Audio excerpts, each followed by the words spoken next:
in Jesus' name. Amen. Okay. Revelation 17. Since we've had a week off and since we're beginning a new chapter, I thought just real quickly just remember where we've been here in Revelation over the last 15 months.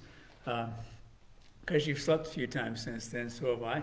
Our opening chapter was this introduction of who John is and why he is writing and for whom he is writing. And then we have this glorious vision of Jesus, the living one.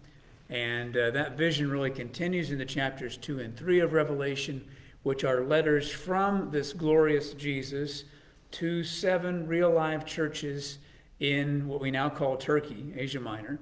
And those are both encouragements to persevere in the context of persecution, hardship, and also encouragements to repent or to remain faithful in the context of temptation toward idolatry and sin, different ways. Then chapters 4 and 5, we move into these heavenly worship scenes. Chapter 4, worship of God as the eternal creator. Chapter 5, worship of the Lamb as our Redeemer, who is worthy alone to open the seals and the scroll of God and carry out the purposes of God. Chapter 6, 7, and 8 then is the opening of the seals, which leads into the trumpets, chapters 8 and 9. And those trumpets are hardships which come upon the earth really in response to the prayers of the saints. We have a little break in the trumpets to talk about John's calling, chapter 10, as a witness, and the reality for all of God's faithful witnesses, chapter 11. Both Old Testament and New Testament imagery used there. God's faithful witnesses share in the calling, the shame, the death of Jesus, but also the resurrection and the vindication of Jesus become ours. And that witnessing becomes fruitful. So not just hardship, but hardship combined with faithful witnesses to Jesus is what changes hearts. And then after we have the 7th trumpet, we go into chapter 12, and we have the showdown between the dragon and the child being God's Messiah. The child wins, the dragon loses. The dragon is angry at the child's mother, meaning God's people, and God protects them, provides for them in the wilderness place. The dragon is ticked off, so chapter 13, he raises up 2 beasts. Beast number 1 comes out of the sea and is a roll together of all of Daniel's beasts. In Daniel, the beasts are all these nations that are against God and God's people. And he rolls them into one and says, this is the dragon's revenge, basically. And beast number 1 is identified, we think, with Caesar Nero or someone like Caesar Nero. There's a second beast that comes out of the land, and his job is to encourage worship of the first beast, which is to encourage worship of the dragon and blasphemy of God. And so the beasts are explained probably as the emperor or the empire, and then the whole system of worship of the emperor or the empire, which is the temptation on the ground in Asia Minor for these churches. And then after chapter 13, the beast, we get to chapter 14, which is really about final judgment and sorting of all people. It works out very, very well for all those who bear the seal of God. This is the full roster of Israel. It's the redeemed from every tongue, tribe, and nation. Works out very well for them. But the final sorting works out bad for Babylon, who has made the nations drunk, and it works out bad for all those who've been worshiping the beast and glorifying his name. They are trampled in the winepress outside the city, which might be a reference to the cross. The cross itself was God's judgment, is God's judgment, will be God's judgment on all people everywhere. And then having said that, we move into chapters 15 and 16, which are the 7 bowls, the 7 cups poured out upon the earth. And these are the same as the prayers of God's people. The prayers of God's people were the golden bowls back in chapter 5, and they become God's final reckoning with all things. So our prayers are significant in terms of how everything turns out. Maybe the most important line in chapters 15 and 16 is that all of God's judgments are fair and true and right and good. The imagery for final judgment is over the top in the prophets and in Revelation, but the reality will be just right. We don't have to worry about God blowing it on Judgment Day. He's not going to go overboard or underboard. He's going to do it just right. And we ended then with the 6th and 7th cups especially, or bowls, poured out upon the evil empire, if you will. And we're going to expand that then in chapter 17, the fate of Babylon the Great, really chapters 17 through 19. I'll tell you where we're going before we go there, and then we might actually get some of it covered here before the end today. We really have a tale of two cities in this last part of Revelation. I did say last. It'll take us 6 months, but last part of Revelation. We have a tale of fallen Babylon and of New Jerusalem, two different cities. And everybody, according to Revelation, is a citizen of one or the other, fallen Babylon and New Jerusalem. It is also a contrast between two ladies, the great harlot or prostitute here in chapter 17, and then the bride of the Lamb beginning in chapter 21. So a contrast between two cities, a contrast between two women, two realities. The followers of the Lamb belong to the one city and are the bride. The followers of the beast belong to the other city and are faithful to the harlot. And so this contrast is going to be painted for us here. Again, to wrap things up, the whole point of Revelation is painting pictures to describe how reality actually is and ultimately will be, so that you people right now facing temptation and persecution can have hope and remain faithful in the midst of all these difficulties. That's the purpose. So we're painting the contrast sharply here so that we're not easily seduced into wandering in the wrong way. That's where we came from, where we're going. Yes, Liz. I was just thinking when you said people that are either facing persecution or temptation to remain faithful, and I think about, we don't really have a whole lot of, we have maybe little persecutions here and there, but I was just thinking about, I feel like our struggle maybe in America is more on the temptation side of things. Yeah. Just all of the seductions, temptations, everything that's out there, we're not struggling to remain faithful at the cost of our lives, and all this, but we're struggling to remain faithful and not get caught up in all the swirl of the voices and everything all around us. Yeah. So if the two struggles of the churches in Revelation are either persecution or temptation, you're saying that in our culture we relate more to the temptation angle of things because the persecution is not as hot and heavy. I'm not saying there haven't been costs. I think there have been costs for all of us in this room for following Jesus in various ways at various times. Sometimes subtle, nobody else would know, but we knew it was hard. But in this chapter especially, the element of deception is lifted up. This woman on the beast, who is fallen Babylon, she is deceptive, she is seductive, and she will allure you into her idolatries and immoralities, both literally and figuratively, if you're not very careful. And so really this chapter addresses the issues at Thyatira and Pergamum where they're saying, hey, if we're going to keep our job, we've got to be part of this trade union, got to go to these feasts, got to worship these gods. We know they're phony gods. It's no big deal. And John says it is a big deal. Look what you're being drawn into. And so yes, the seduction, temptation is a big theme to be wary of in Revelation, calling for wisdom and for perseverance. And we'll have that call again here in our text today. Other questions or impressions about Revelation so far? That was 16 chapters in about 5 minutes. But once you've done it, and we may actually go faster than you think through some of these chapters here, I say that now, because we've done so much of the background. All of these code words and symbols and things we'll recognize because we've seen them before. We've heard these things before. Nothing absolutely brand new here at this point, but we're reshaping things and bringing things to a head.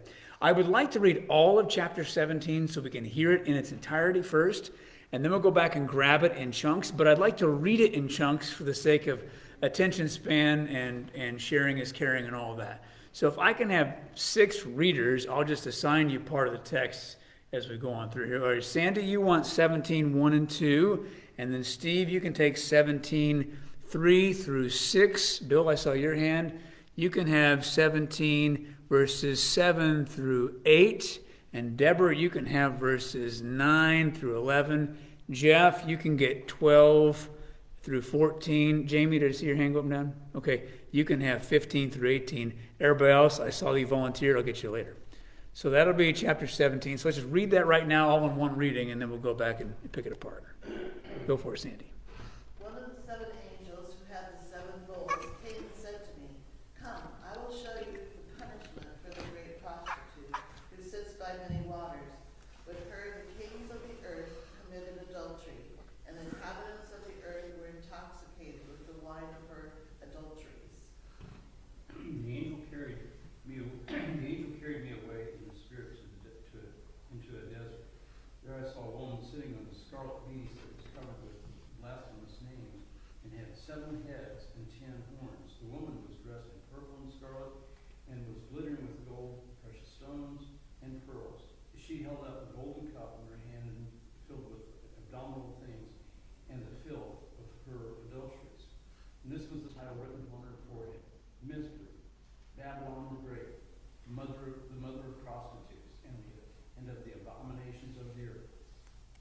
I saw the woman was drunk with the blood of the saints and the blood of those, and the blood of those who bore testimony to Jesus. The blood of the saints, and the blood of those who bore testimony to Jesus. And the last part of verse 6 there. Yeah. Oh, sorry.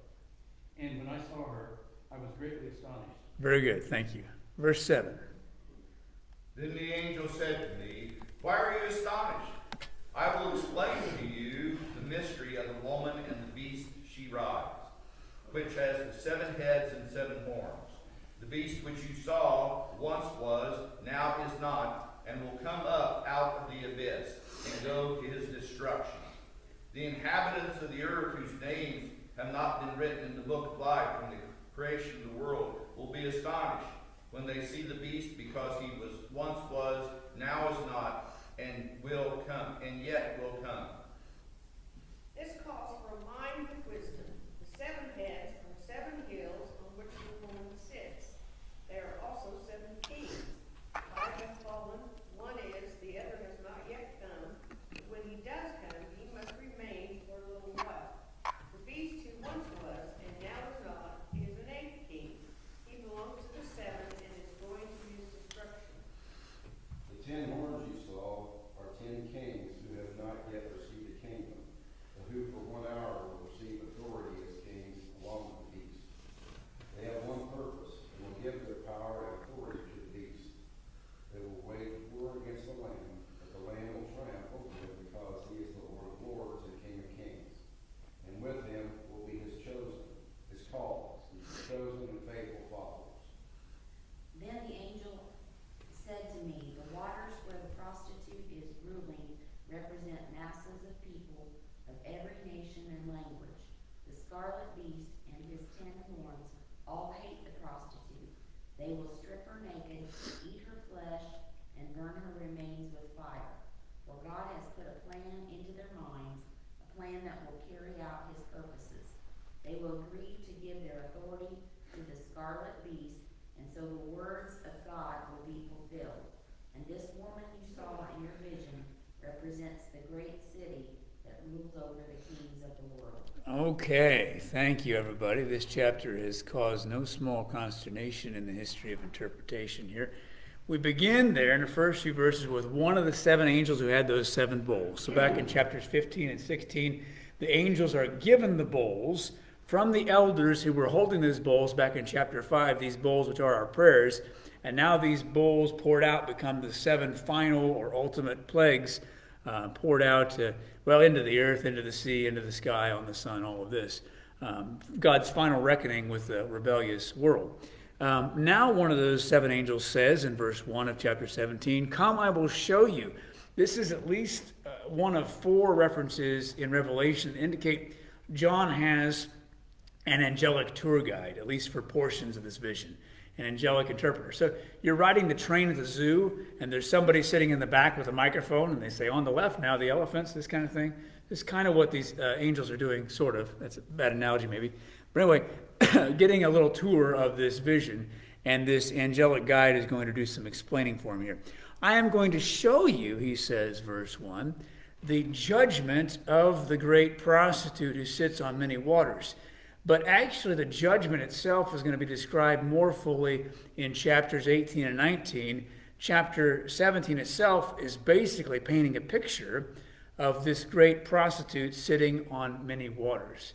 And just as a point of awareness now, the words throughout this chapter and really Revelation for prostitute, for adultery, for fornication, for sexual immorality, this is the same family of words in the Greek text. It gets translated differently in English because our word's a little bit different, but it's all the same family. So she is in the sexual immorality business, especially figuratively.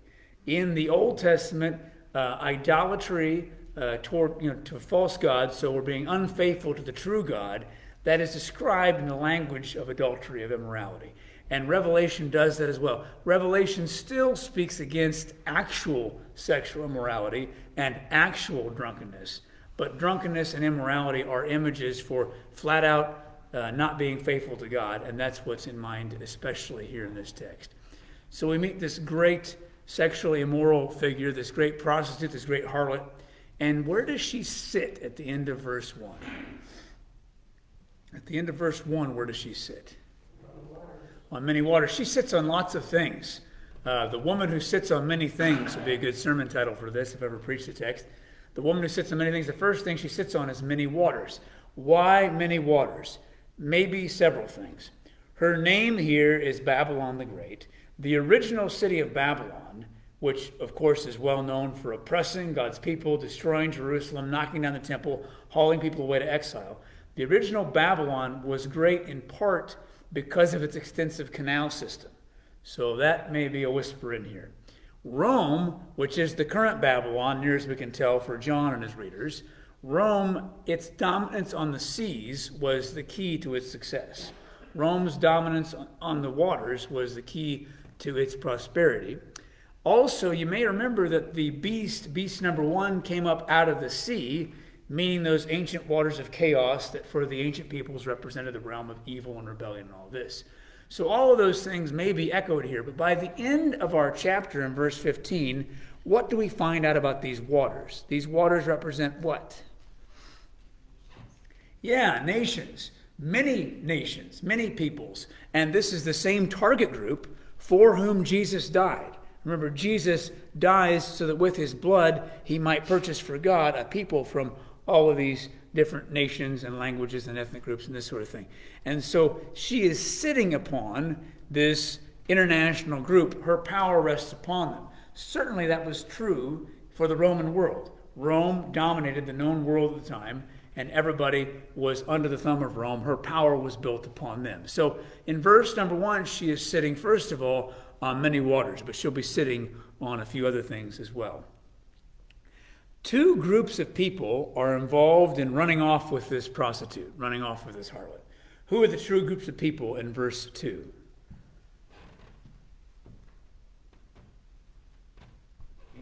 The kings of the earth, and who else? The inhabitants of the earth. So you see how this works here. The kings of the earth take the lead, and the inhabitants of the earth, just like the lemmings in that computer game, nod along and follow along.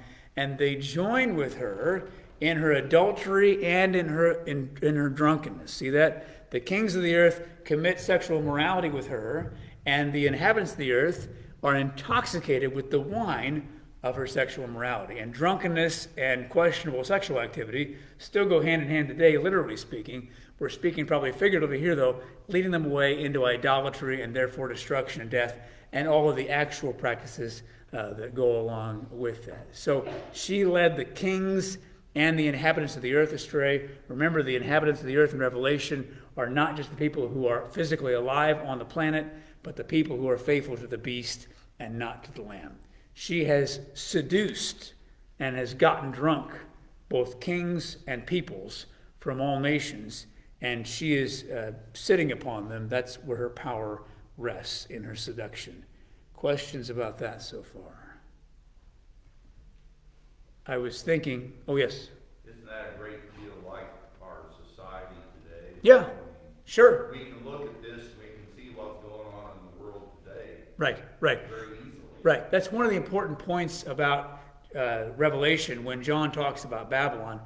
Babylon is, for him, Rome, but it points beyond that. Later here, she's called the mother of prostitutes, the mother of adulteresses, which means there's going to be more. So Babylon, the original, of course, remember Babylon in the Bible, right? Babylon is the place of human arrogant rebellion against God, which therefore manifests in confusion and scattering. Babylon is the ancient city that destroys Jerusalem, hauls off the inhabitants to a time of exile. So Babylon was the historic bad guy in those ways, and Babylon has new manifestations on down through the years to the point of where it's Rome in John's day, and has other manifestations today. And the seduction element here is going to be highlighted in our next paragraph, which is what catches our attention. We can't just say, oh, good, Rome came and went a long time ago. We don't have a problem with Rome now. We're good to go. What we find is that Babylon the Great is subtle and seductive, and she shows up in many ways. And so watch out for her. One of the things I was talking to Liz about last night is I was thinking about the first 9 chapters of Proverbs. I was reading this. I didn't go back to Proverbs last night, but you might. And one of the repeated warnings in Proverbs is against that seductive woman down the street, she's brazen and loud and beautiful, and her lips are like honey, but in the end it's bitter and gall, and her steps lead down to Sheol and all this other stuff. You don't want to be with her. And so basically, Revelation 17 is an exclamation, don't go out with this woman. Don't hang with her. She's not who you want to follow. She's led the kings and the peoples nodding along into her drunkenness and her immorality, her rebellion against God. You don't want to go follow her. Yeah, she has many forms, though, in many ages. That's my grandparents told me, don't drink, smoke, or chew, and don't go out with girls who do. Right, that's true. That's true, and that's good wisdom, right? And then there's more subtlety to that, because she might be dressed up and cleaned up and look real nice. And that's exactly what we read in our next paragraph. She looks real nice.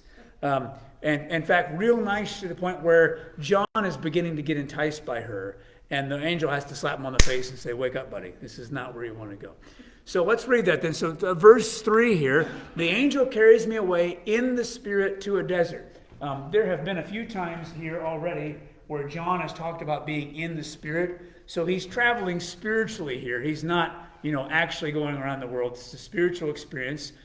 He is being carried away in the spirit to a desert or to a wilderness place. What does the wilderness have significance for in the scriptures? We talked about this in chapter 12. Wilderness is significant. Why? There's several good answers to this question.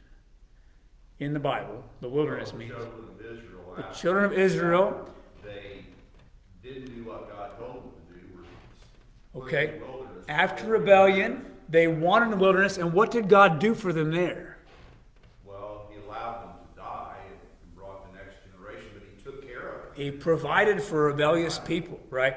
So wilderness has the place of wandering after rebellion. Sometimes it carries that connotation. It often carries the connotation of God's provision. We think along down the line to Elijah, and the Lord feeds him. Airmail delivery, right? The birds bring him food.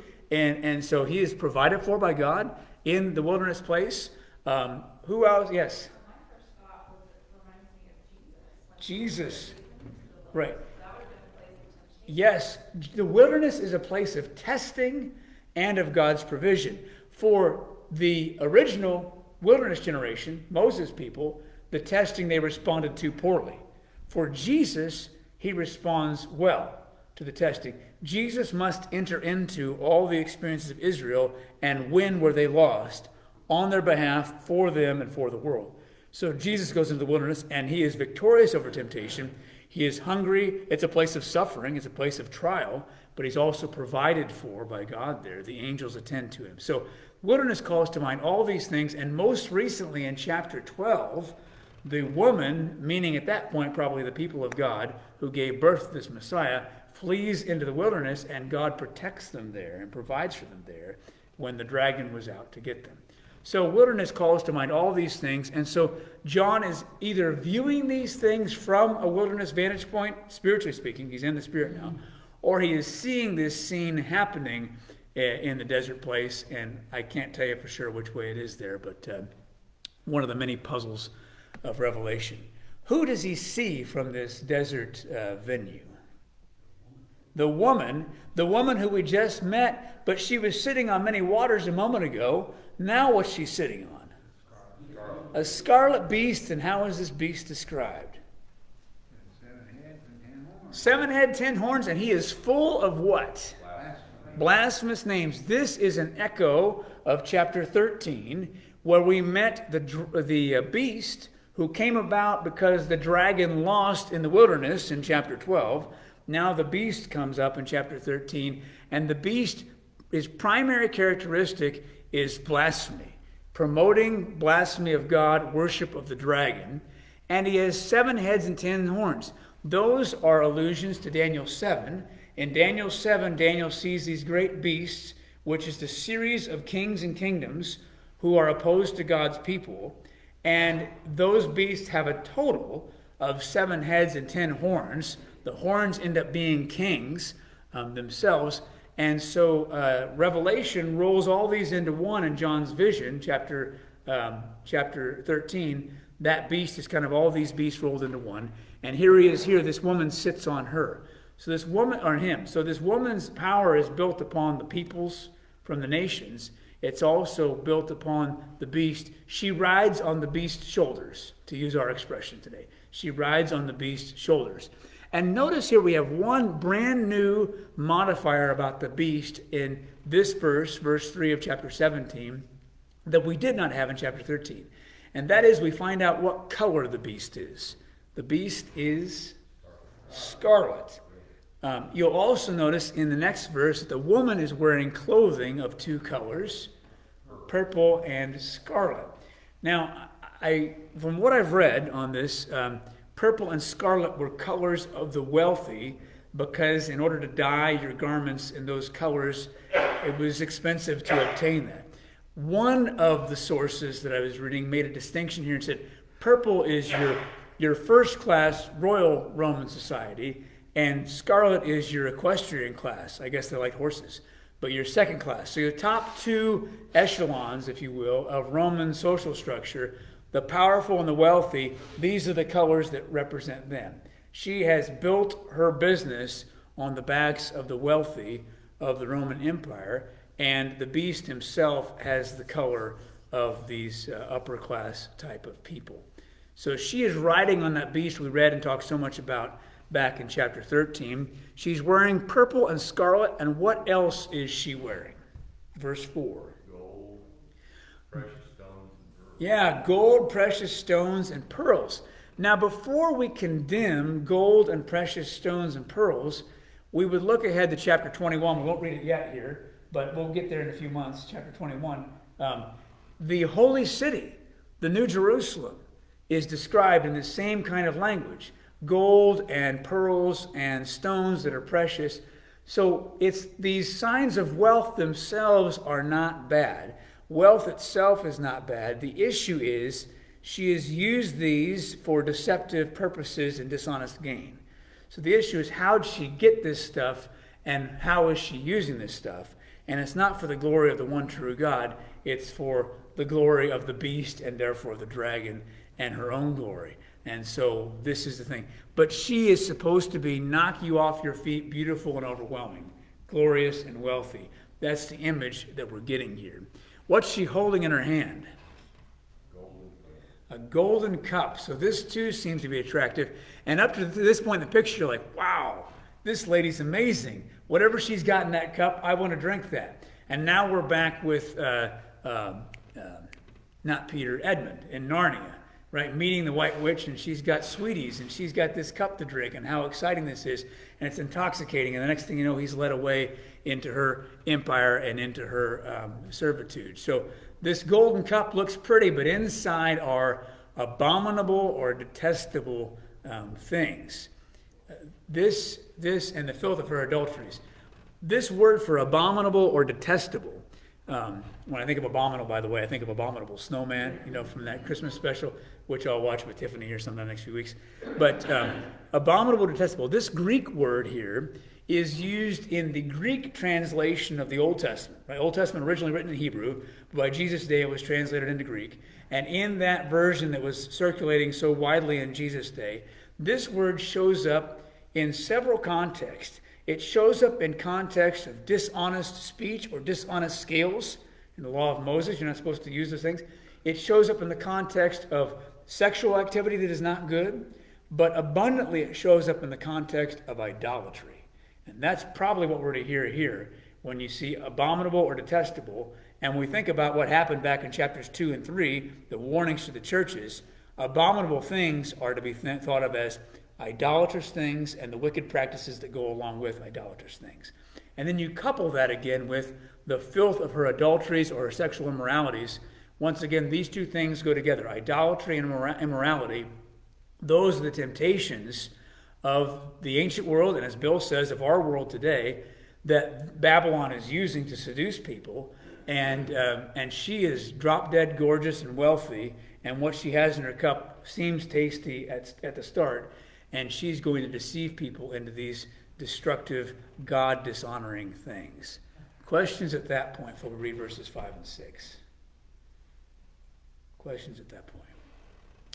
She's got her name on her forehead. Oh boy. Already forehead we know something about in Revelation. Your forehead represents your worldview, your orientation toward God and toward life in general. If you've got a name on your forehead, that's to whom you belong. It has to do with your identity, your character, your purpose, your way of thinking and being. And my understanding is, I don't know this from personal experience, my understanding is the prostitutes in Rome would have headbands that had their names on them, at least in some cases, in that world. So she's got her name on her forehead. And what is her name? Verse 5. Yes. Mystery, Babylon the Great, mother of prostitutes, or of the sexually immoral, and of the detestable things, or abominations of the earth. First of all, mystery. Mystery is something that has to be discerned. It's not overtly obvious on the surface. And that's very, very important, because she's going to look to be one thing and actually be another. And we've already seen that here in this chapter, how attractive and impressive this woman looks. But the mystery is she's actually not what you think she is. And she is Babylon the Great. Remember, we've called to mind these things about Babylon from Genesis, this place of human arrogance. Let's build this tower to make our own great name, resulting in confusion and scattering. We think about the city which caused all the suffering for Jerusalem and Judah in the time of destruction, exile. But Babylon the Great, remember, we've met the great city multiple times in Revelation so far. And the great city is Sodom. The great city is Egypt. The great city is the city where our Lord was crucified, meaning Jerusalem. The great city could be Babylon. It could be Rome. It could be a number of places. Babylon shows up in a number of locales, and she's always against God wherever she is. And she's always seductive and drawing us into her idolatry and immorality. Yes? Interestingly, the translation I've got took that segment and put it in caps Yes. and separate. Yes. Yes. It's like a, Yes. you know, the texting now, if you put it Yes. in caps, it's Right. shouting. All caps, yeah.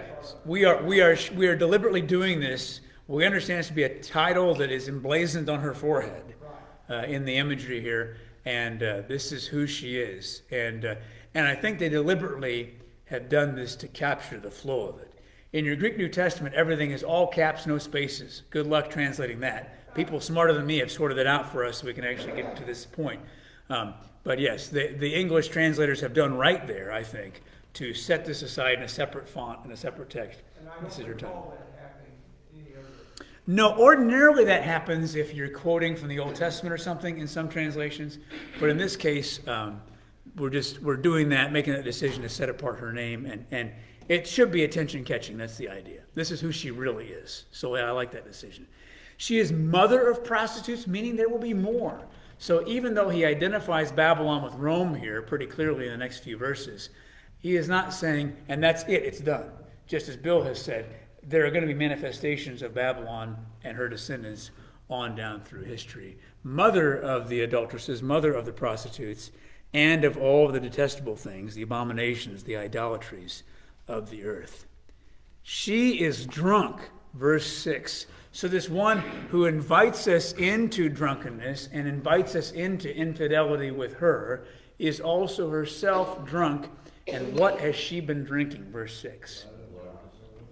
The blood of the saints and of those who witnessed to Jesus, the martyrs. That's the word for witness in the New Testament.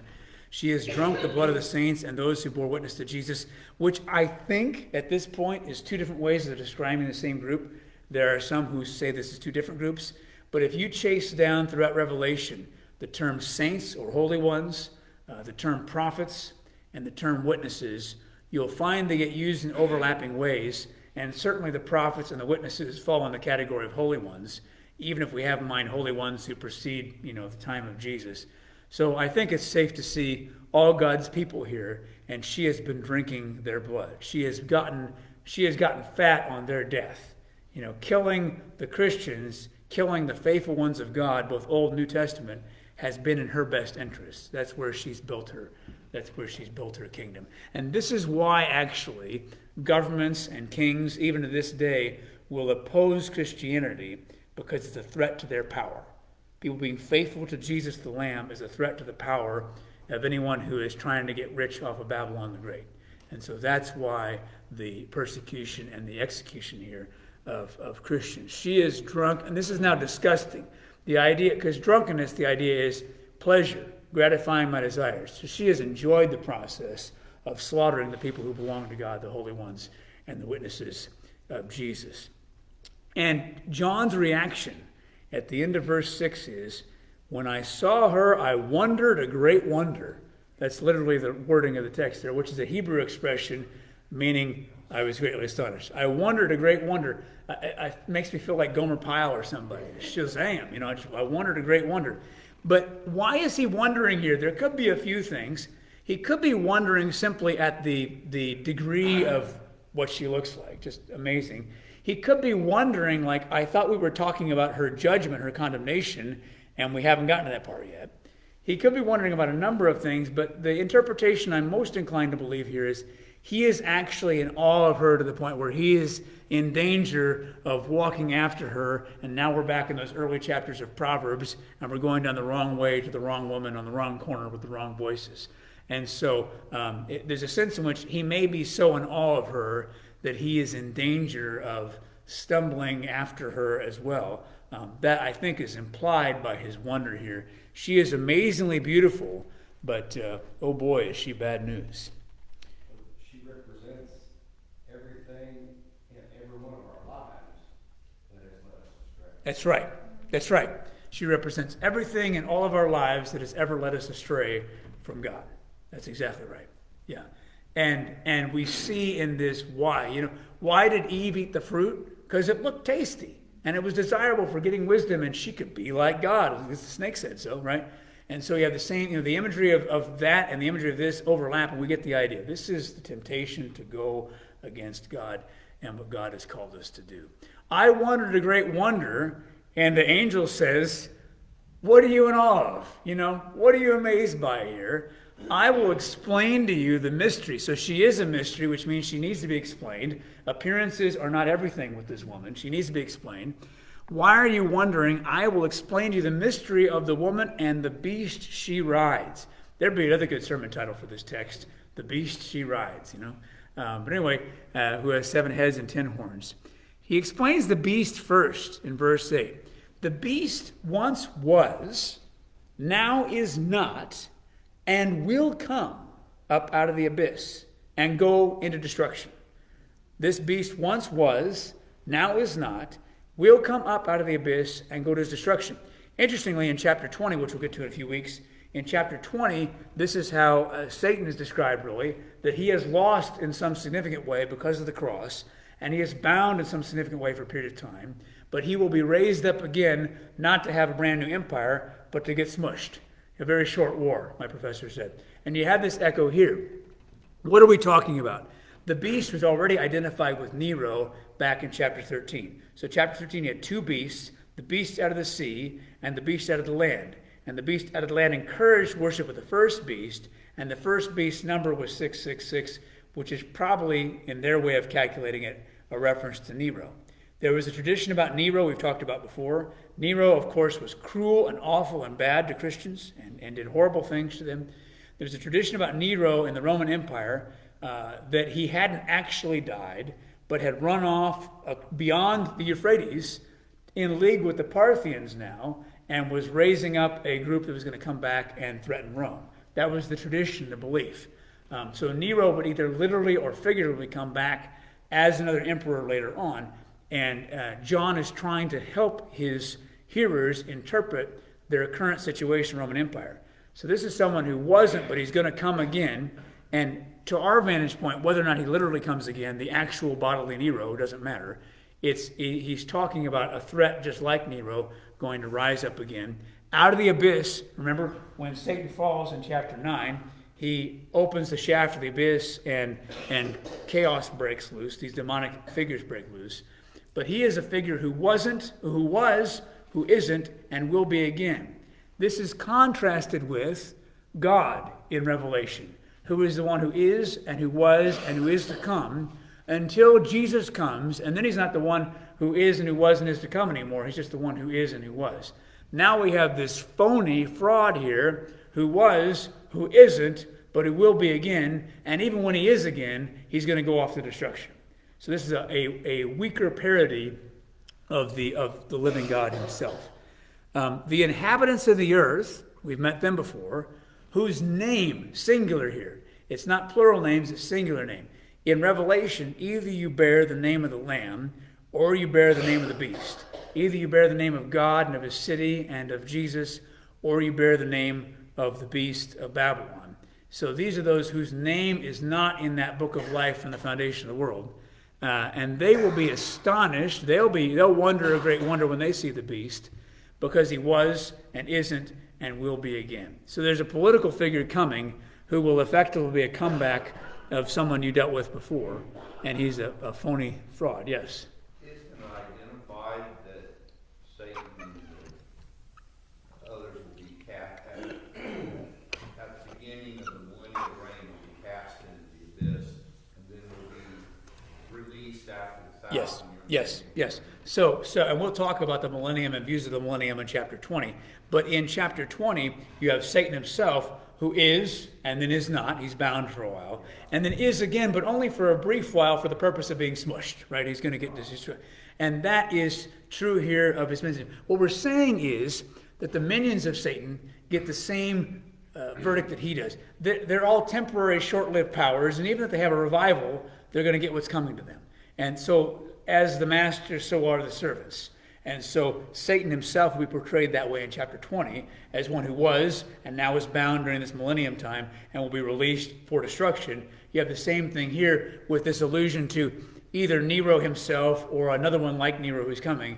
Oh, look, we thought Rome was down and out, but now they're back and better than ever, only for a short while, and their destruction is coming. So as goes with the dragon, whose operation is really going on here, so goes with Babylon, so goes with the beast, and on down the line.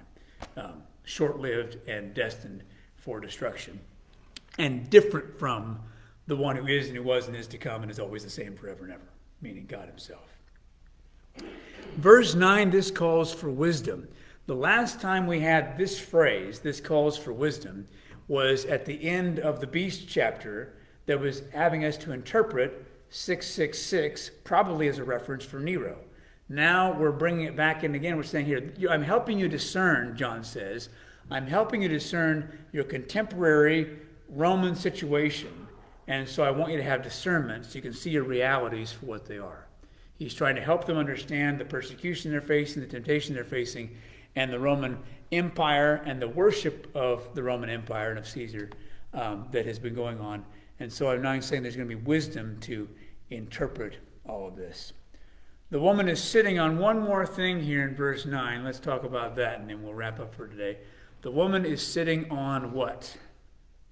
Verse 9 of 17. 7 hills. And this is a clear reference to the city of Rome. In fact, some of the coinage in the ancient world had a picture of the goddess Roma sitting on 7 hills, representing the city of Rome. So she's sitting on the waters, which are the nation. She's sitting on the beast. She's riding on the shoulder of the beast. That's where she gets her power from. And she is sitting on the 7 hills. She is enthroned in Rome, so to speak. That's where she happens to be hanging out right now, the current manifestation of her power. And yet the 7 heads are not simply 7 hills. They are also 7 kings. And what he's going to do here in the next little bit here is try to explain where he thinks they are chronologically in these kings. 5 have gone, 1 is right now, another one is yet to come. And when he does come, it'll only be a little while.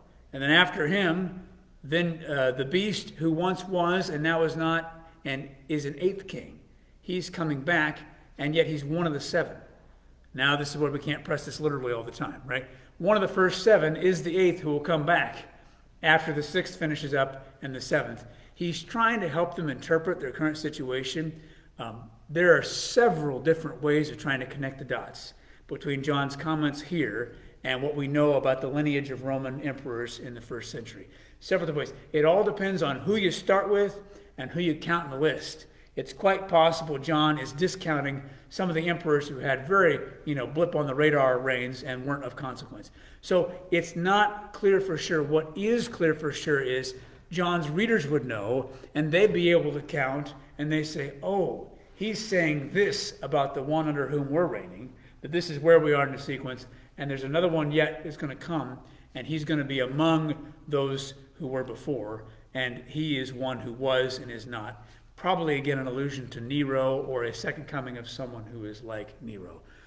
The woman sits on the beast, which is this city, which has these kings who are doing these horrible things to the Christians because she gets drunk on them, and that's where her power, Babylon's power, comes from. Yes. Yeah. Yeah, it could be Domitian, could be Vespasian. There's others. I'm not an expert on all this, and it was boring to me. But he's helping them understand how to interpret where they are in the sequence. And also, notice that word little while. Little while describing the seventh king. So 6 is now, 7 is next, and little while. One thing that you have here, you'll find actually these folks have their hour of power. You remember Robert Schuller had his hour of power. These kings are going to have their hour of power, perhaps quite different from Dr. Schuller. But it's going to be a little while. And we've had that phrase before in Revelation. You know, we have suffering for 10 days. We have reigning with Christ for 1,000 years. This kind of perspective stuff. So he's trying to help them see where they are, because the whole point of this is hang in there. Hang in there. And the idea that John is able to announce with confidence in advance, these guys have their timetable and their comeuppance, gives us the hope to persevere. Even if number 8 is as bad as one of the 7, we'll make it through. And you get the idea they've got a prescribed time, and then it's up, and it'll be done with. And so the whole idea is to encourage faithfulness. And but this reference to these 5, 6, 7, and 8 kings is intended to have meaning, especially for those folks at that time. And then by extension, it's good for us, because we know that even if there are nasty rulers around the world, and there are, who are doing horrible things to God's people, and they are, we get the idea that their time is short and they won't last long. But they are deceptive, these powers of the world, and they do draw us in through the various forms of this woman Babylon. And that's why, wake up, stop being in awe of her. You need wisdom. Let me explain the mystery to you. That's what's going on. Other questions or comments about the first 11 verses of chapter 17?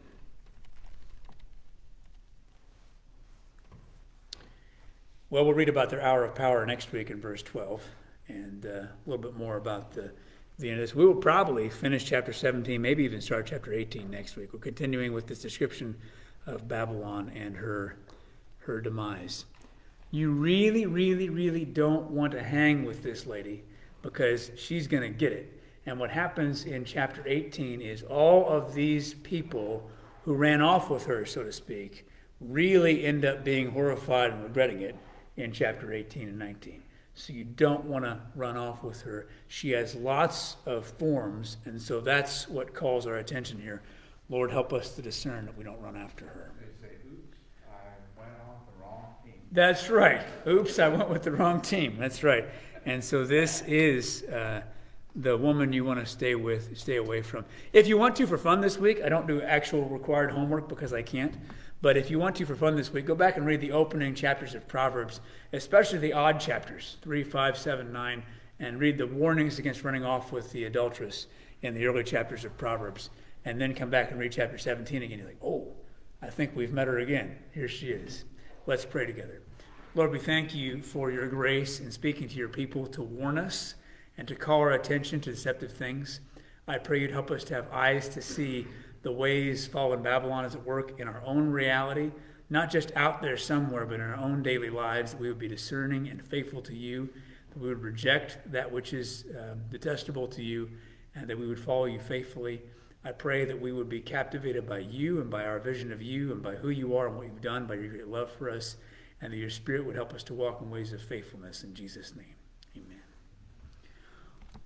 All right, everybody. Thank you for joining. And Reba had asked us to pray. I'll say that she said that her mom's moving is doing well, and the Lord is protecting them, and Teresa is doing better walking. And asked for continued prayers for the moving process and transitioning for several members of her family as well to new home or new job. So I missed that one earlier. Thank you all for watching us. We will see you next Wednesday for more of chapter 17.